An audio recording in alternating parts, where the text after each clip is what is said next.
subsídios. Lições Bíblicas Adultos. Meus irmãos, eu quero cumprimentar a todos com a paz do Senhor Jesus. Quero desejar uma semana de bênção para todos os inscritos, todos aqueles que acessarem o nosso canal pela primeira vez. Desejo que a boa mão de Deus recaia sobre a sua vida e todas as bênçãos provenientes dos céus seja contigo constantemente, tá certo? Você está no canal Rascunho DVD, eu sou o pastor Edivaldo Pereira. De doravante estaremos comentando a lição de número 13. Chegamos no final da nossa lição da classe dos adultos, e nós estudamos assuntos interessantes que com certeza os alunos e os mestres, os professores, terão assunto para bastante tempo, né? Porque a lição, como eu sempre digo, é um título, é um tema. Você pode desenvolver dentro daquele tema várias outras, e extrair vários ensinos, né? Vários sermões, vários pensamentos com respeito a o que foi tratado, tá certo? Nós estamos finalizando aí o terceiro trimestre. O título geral da lição é Os Ataques contra a Igreja de Cristo, e estamos finalizando essa maravilhosa lição, revista, né? As lições são 13, na lição de número 1 nós estudamos sobre a sutileza de Satanás contra a Igreja de Cristo. Na lição de número 2 nós estudamos sobre a banalização da graça. Na lição 3 nós falamos sobre a imoralidade sexual. Nós também aprendemos sobre a normatização do divórcio, né? Aprendemos também sobre a sutileza do materialismo e do ateísmo. Aprendemos também das ideologias contra as famílias. Aprendemos sobre a sutileza da relativização da Bíblia. E aprendemos também sobre a sutileza do enfraquecimento da identidade pentecostal. Também aprendemos na lição de número 9 o movimento dos desigrejados, né? E também aprendemos na lição de número 10 a sutileza contra a prática da monomia cristã. Na lição de número 11 nós aprendemos sobre a sutileza das mídias sociais. E na lição de número 12 nós aprendemos sobre a espiritualidade holística, não é? E podemos ter bastante informações com respeito a essa temática. E na lição de número 13 estaremos estudando um título, Resistindo às Sutilezas de Satanás, né? Então nós vamos aprender hoje como resistir, como refutar e resistir à sutileza de Satanás, tá certo? Muito bem, vamos para a nossa aula, onde estaremos aprendendo essa maravilhosa lição, tá certo?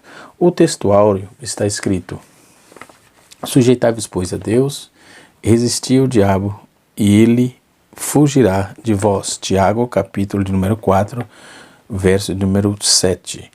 No capítulo 4 do livro de Tiago, que é a leitura bíblica em classe está pautada em Tiago, capítulo 4, versos 4 a 10, que nos diz assim o texto: adúlteros e adúlteras, não sabes vós que a amizade do mundo é inimizade contra Deus?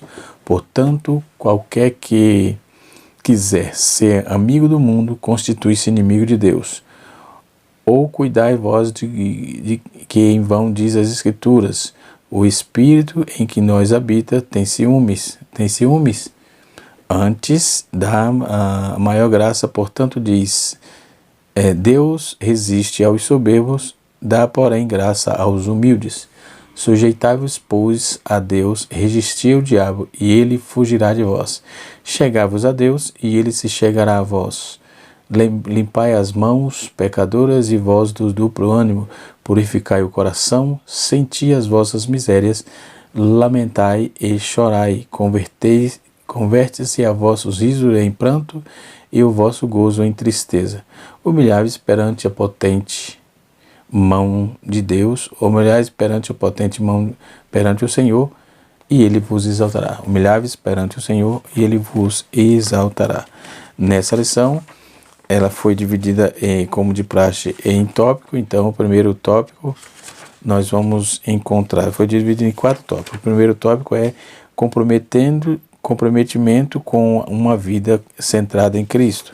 O segundo tópico é comprometimento com as Escrituras. O terceiro tópico é comprometimento com uma vida cheia do Espírito. E o quarto e último tópico é comprometimento com a igreja local. Tá certo? Nós vamos ler em 2 Coríntios, capítulo número 2, versículo de número 12. Vou pegar a Bíblia aqui. Versículo 2, capítulo número 2 de 2 Coríntios, versículo de número 11, ou melhor. Tá certo? Vamos ler o que está escrito esse texto. 2 Coríntios, capítulo de número 2, versículo de número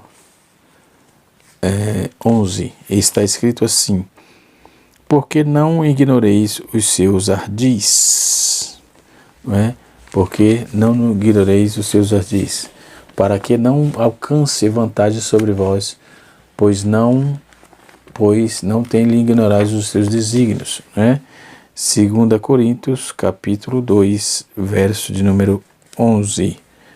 Porque não ignoreis os seus ardis. Então, nós temos que lutar contra essas coisas. Os fatos mais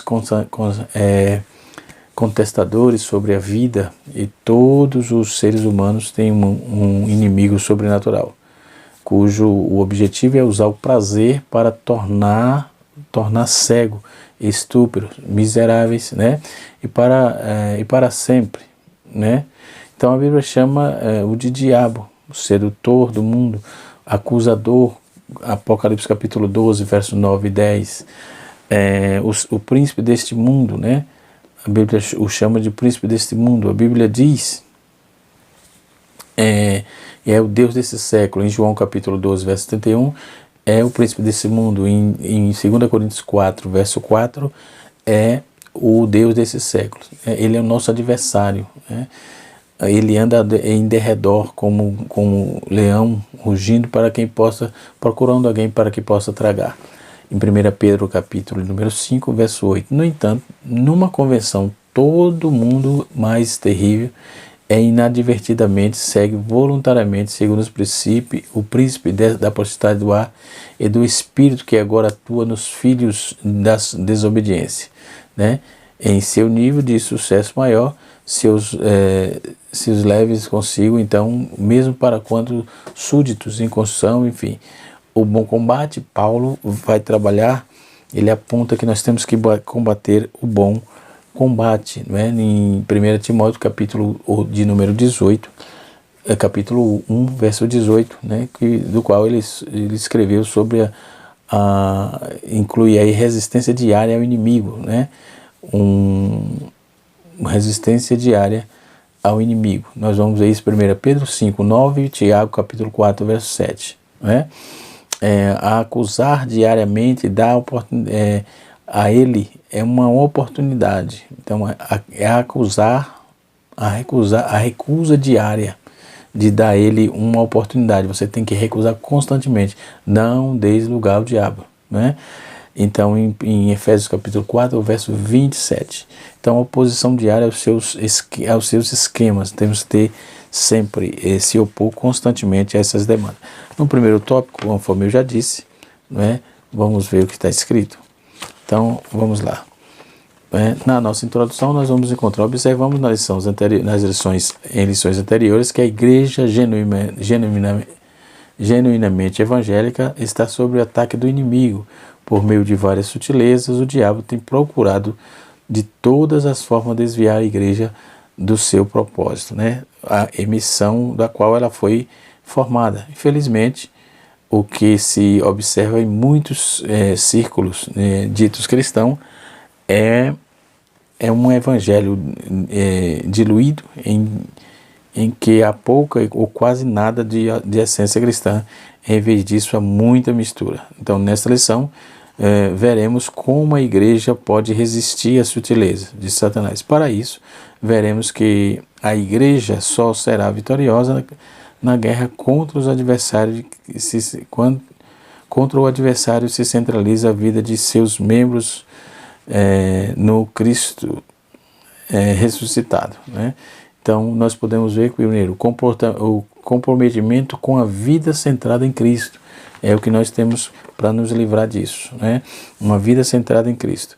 O Cristo, o Salvador, escrevendo à igreja de Coríntios, Paulo diz assim: porque nada podeis, eu me propus saber sobre vós, senão a Jesus Cristo. Ou seja, Paulo estava literalmente dizendo: eu soube de Cristo e também passei tudo que eu sabia de Cristo. Então Cristo era o centro da mensagem paulina, né? Cristo era o centro da mensagem do apóstolo Paulo, né? Ele também, o apóstolo Paulo, diz que Cristo era o centro da mensagem apostólica e todos os cristãos, e descendo a Filipe, na cidade de Samaria, lhe pregava a Cristo, né? Atos capítulo 8, verso 5. Então as escrituras são bem claras: não há outro Salvador fora de Jesus, não há exceção, não é? Quando um cristão ou igreja esfria e se afasta da fé em Cristo, é logo tirado aí do centro, ou seja, outras formas de culto, filosofias, ideologias passaram a ganhar espaço, não é? Quando Cristo deixa de ser o centro da sua vida, aí o inimigo acaba ocupando espaço. No segundo subtópico do primeiro tópico diz assim: Cristo o Senhor, né? Se por algum lado a igreja não deve esquecer de proclamar Cristo como o único e suficiente Salvador, por outro lado, jamais deve esquecer de que Ele é o único Salvador, o único Senhor. Atos capítulo 2, verso 36. Né? Quem recebe a Cristo como Salvador deve andar na fé, tendo Ele como o Senhor. Ser discípulo de Cristo é tê-lo como o Senhor, pois recebemos o Senhor Jesus Cristo, assim também andai nele, não é? Então receber a Cristo como Salvador, mas não anda nele, isto é de acordo com o seu ensino, é negar o seu senhorio, é a falta de conhecer o senhorio de Cristo, né? É a causa do fracasso da fé de muitos cristãos. Então a sutileza do diabo, ela está de fato de dizer, ela está no fato de dizer que você pode vir uma coisa sem outra, né? Viver uma coisa sem outra, né? Ou seja, em outras palavras, viver sem ser salvo, independentemente de forma ou de maneira que queira viver, não é? Isso é antibíblico, isso é um engano, não é? Isso é a obra do inimigo, é essa lei do engano, né? Então, por exemplo, quando nós vamos observar os ataques do diabo contra a igreja, primeiro, nós vamos verificar que existe aí os servos involuntários da santificação, que Deus tem intenção de que a parte da nossa preparação no céu seja a vida de combate com o inferno, ou seja, ele chama o bom combate, não é? Uma boa corrida, Paulo chama. 1 Timóteo 8, verso 18, 1 verso 18, 1 Timóteo 6, 12, né? Então é chamado aí de bom, não podemos aí ser morto, ou seja, o que pode acontecer, mas porque esses tiroteios enfrentam, refinam aí o ouro da nossa fé, não é? Então podemos observar que Deus é o grande general dessa guerra, dessa luta, né? Ele nos deu o walk-talk, né, de coração, que é para pedir ajuda. Tomai a espada do Espírito, que é a palavra de Deus, orando em todo tempo. Orando em todo tempo. Isso é interessante, esse texto, porque muitos vivem fazendo campanha e aprontando depois da campanha, né? Mas orando em todo tempo. Primeiro, diz que Satanás mente, né? Ele é o pai Satanás mente, ele é o pai da mentira, né? Quando ele profere mentira, fala do que ele é próprio, porque é mentiroso e pai da mentira. João 8, verso 44, né? Na primeira vez que Satanás aparece na Bíblia, em Gênesis 3, versículo 15, as primeiras palavras em seus lábios foram de duvidar da verdade. Assim que Deus disse: não comerei da árvore do jardim, né? Então, as segundas palavras de seus lábios foram de falsidade. Primeiro, foi as palavras de duvidar da verdade. Segundo, foi a palavra de falsidade. E as segundas palavras deles foram isso, de falsidade sutil, né? Exceto que não morrereis. Então, João diz que Satanás jamais se firmou na verdade, porque não há verdade nele. João 8, verso 44. Então, estamos lidando aí com a essência da falsidade e do engano, certo? Outra ataque muito grande é que ele cega a mente dos incrédulos. Precisa ter cuidado com isso. Deus desse século cegou o entendimento dos incrédulos para que ele não resplandeça a luz do Evangelho de Cristo, né? Então precisamos ter cuidado, é a luz do Evangelho de Cristo. A ideia do Satanás é que você não resplandeça a luz do Evangelho. Segundo Coríntios capítulo 4, verso 4 também. Ele não somente fala o que é falso, ele esconde o que é verdadeiro, ele nos impede de ver o tesouro do Evangelho, né? Outra informação importante é que ele se mascara de fantasia, de luz e justiça. Segundo Coríntios capítulo 11, verso 15, verso 13 a 15, Paulo diz assim, que algumas pessoas estão passando por apóstolos, os quais não são e que são, né? E os quais não são ou que são, ou seja, explica assim, o próprio Satanás que transforma de anjo de luz, né? Então, em outras palavras, Satanás tem servos que professam verdade suficiente para ajudar a igreja, né? Diz que o próprio Satanás, né, dentro desse contexto, Paulo ensina e chama de ensinos de demônio. Então eles querem transparecer verdade e que não há verdade nenhuma. Então Jesus diz que eles serão como lobos disfarçados de ovelhas, né?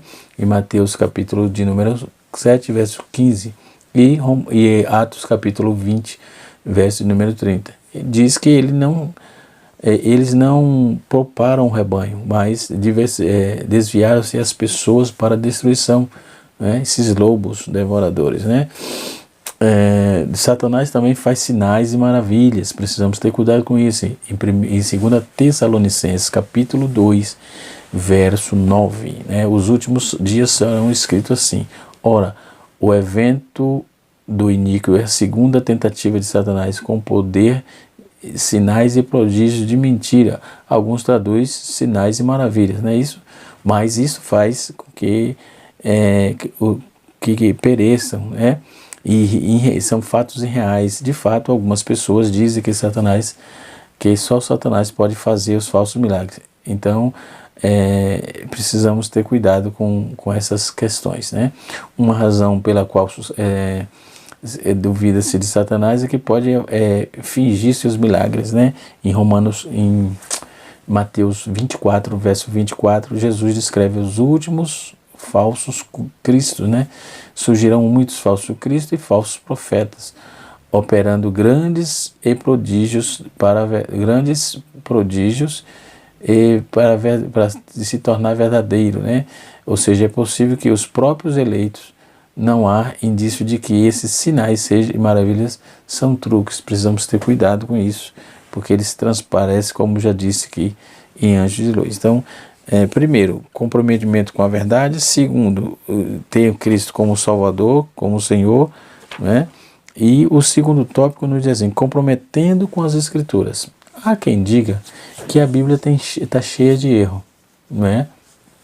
Há quem diga que a Bíblia é um livro arcaico. Há quem diga que a Bíblia não é a palavra, a Bíblia contém a palavra. Esse tipo de anomalias realmente não pode chegar ao coração do cristão salvo em Cristo. Se chegar, o cristão tem discernimento para ouvir que voz é que está dizendo, para entender que voz é que está falando. Existe uma teologia chamada teologia liberal, que eles tentam desconfigurar todas as verdades bíblicas. Tenhamos cuidado com isso. Tenhamos cuidado, né? Satanás tenta as pessoas para pecar. Eles levam. Então foi isso que ele fez sem sucesso quando ele apresentou Jesus. Tentou Jesus lá no deserto. Ele queria um caminho ele queria que o caminho de sofrimento Jesus abundasse, né, sobre isso. Foi o que ele fez com sucesso com Judas, por exemplo, nas últimas horas da vinda de Jesus. Nós vamos ver, Jesus trabalha isso aí no capítulo 22, versículo de número 3 a 6 do Evangelho segundo escreveu Lucas, né? E em 2 Coríntios capítulo 11, verso número 3, Paulo adverte, diz que todos que acreditam que sejam enganados. Então, Eva com sua serpente contra as astúcias, e assim também corrompida e a mente, e então se a parte da simplicidade e pureza, e pureza as purezas a Cristo, né? Então a ideia do diabo é desvincular, tirar você do foco de Cristo, né? Satanás encara a verdade, encara a palavra de Deus nos corações das pessoas e sufoca a fé. Ele arranca né, a palavra do coração das pessoas e sufoca a fé, né? Outro ataque contra o diabo, que o diabo faz contra a igreja, o sétimo aí, Satanás causa algumas doenças, né? Certa vez, Jesus curou uma mulher, ela estava encurvada, aliás, e não estava a endireitar-se, né?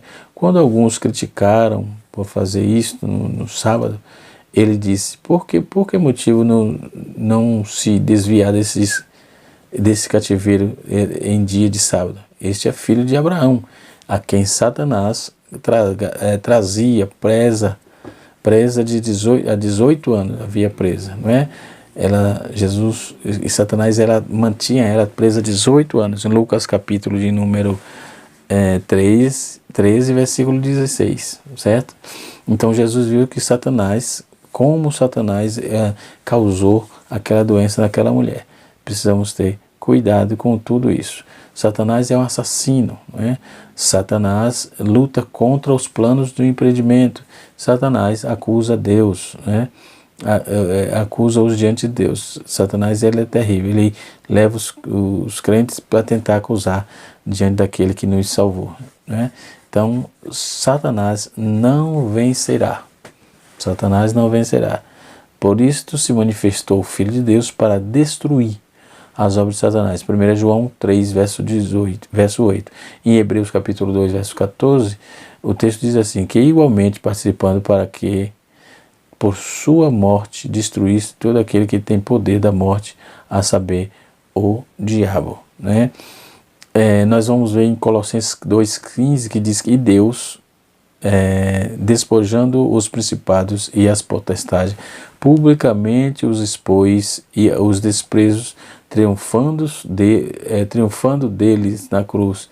Em outras palavras, o golpe definitivo foi desferido no Calvário, né? Em Marcos capítulo 3, versículo número 27, ninguém pode entrar na casa do valente para roubar-lhe os bens, sem primeiro amarrá-lo, só que então lhe saquearão a casa. Então, em Apocalipse 20, verso 10, diz que um dia combaterá, o combate acabará, o diabo será lançado dentro do lago de fogo e enxofre, não é? Então, o diabo já tem o seu lugar, não precisa se preocupar, só é temer a Deus, dar-lhe glória, que o diabo já tem o seu lugar, não é? Nós temos que atentar para o que a Bíblia diz, viver o que a Bíblia diz. A Bíblia é a revelação de Deus, a Bíblia é a regra de fé e conduta nossa, a Bíblia é a palavra de Deus, a Bíblia é a verdadeira palavra de Deus. Então precisamos nos atentar para a leitura da Bíblia,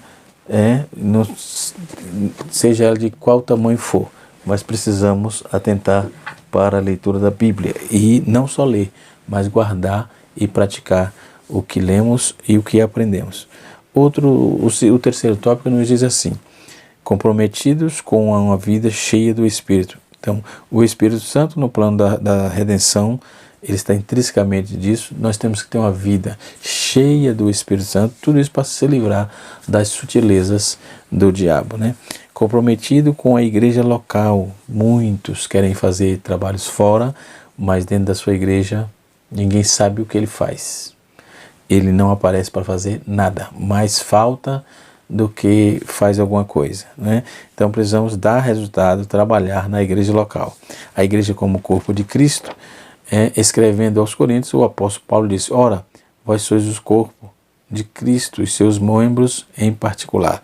1 Coríntios capítulo 12, verso 27. Nas Escrituras, a igreja ocupa um lugar de relevância, um lugar ímpar, não é? Aí fica sempre o destaque, a igreja como um corpo, ou seja, uma expressão da sua dimensão coletiva. Neste sentido aí, o aspecto local da igreja também fica enfatizado aí na metáfora dita por Paulo, né? No capítulo 12 da sua primeira carta, né? Outro fator interessante é que a igreja como corpo de Cristo, depois nós vamos ver a igreja, o lugar e a importância de cada membro da igreja, não é? Porque a palavra igreja jamais deve significar templo, né? Um templo pode ser estrutura arquitetônica, onde a igreja se reúne. A igreja, portanto, não é um prédio feito por aglomeração de concreto, de tijolos, de areia. Não, ela já é um corpo de Cristo. Como corpo também de Cristo, ela possui seus membros, né? E assim sucessivamente. Precisamos dar atenção a isto, né? E assim sucessivamente. Como vamos discernir as estratégias do diabo contra a igreja, né? Como vamos discernir isso? Infelizmente, uma grande maioria dos cristãos hoje ainda não entendeu as implicações disso. Seja pela ênfase em muitas igrejas, pela pregação do Evangelho da Prosperidade, seja por falta de ensino coerente, sistemático, a respeito do pensamento de Deus através da história, seja por outro motivo qualquer. A verdade é que apenas uma pequena maioria dos cristãos sabe que estamos no meio de uma guerra de vida ou morte. Dois fios paralelos percorrem toda a história. Primeiro é o mistério da piedade. O plano redentor de Deus, né, que é o desenrolar aí, apesar dos constantes aparentes retrocessos, né. O segundo é o ministério da iniquidade. Precisamos ter cuidado, é que a manifestação progressiva dos intentos de Satanás, progressiva, ele está sempre atacando, sempre perturbando. Então ele é uma figura da responsabilidade humana. Diante de tudo isso, fica muito evidente, muito claro sobre o que nós necessitamos da vida no Espírito, da vida da palavra. Nós necessitamos do poder da palavra sobre a nossa vida e viver uma vida cristã no Espírito, tá certo? Que tenhamos cuidado, que precisamos vigiar para que não caiamos em tentação, tá certo? Deus abençoe a todos e até a próxima aula. Na próxima aula já estaremos na nova lição, nova revista, tá certo? Deus abençoe o canal Rascunho DVD, ensinando para transformar vidas.